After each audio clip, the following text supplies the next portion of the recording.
Sir first of all award వచ్చేసింది మీకు. ఏంటి మీ లోపల మీ ఫీలింగ్ ఎలా ఉంది సార్? చాలా బాగుందండి. ఎందుకంటే పద్మశ్రీ అవార్డు అనేది సెంట్రల్ గవర్నమెంట్ ఇచ్చేది, భారతదేశ యావత్కి ఇచ్చేది. పైగా 4వ పెద్దది. First Bharat Ratna, second Padma Vibhushan, third Padma Bhushan, 4వది పద్మశ్రీ. అలాంటి 4వ స్థానంలో ఉన్నటువంటి అవార్డు వచ్చినందుకు చాలా సంతోషంగా ఉంది.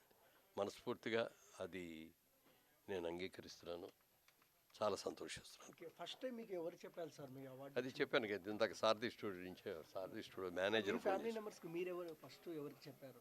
ముందు మా ఆవిడికి చెప్పాను, నా భార్యకి. తర్వాత వెంటనే ఫోన్ చేసి మా పిల్లలు రవీంద్ర భారత్కి ఏదో ఫంక్షన్ అని వెళ్తారంటే వీళ్ళని వెనక్కి వచ్చేయడని వాళ్ళకి. సార్ చాలా ఆలస్యంగా వచ్చింది కానీ కరెక్ట్ టైంలో వచ్చింది అంటున్నారు, ఏం సార్ ఇది?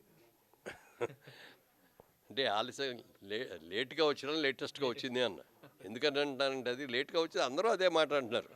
ఈ లేట్గా ఏంటి, మనకేం ఫలానా మీకు ఈ రూపంలో వచ్చేయాలని ఏం లేదు కదా, ఇన్ని మార్కులతో పాస్ అయ్యారనేది లేదు కదా. అందుకని నేను లేటెస్ట్గా వచ్చిందనే ఫీల్ అవుతున్నాను అన్నమాట. రాబోయే రోజుల్లో ఎలాంటి చిత్రం అంటే అఖండలో కూడా అయిన తర్వాత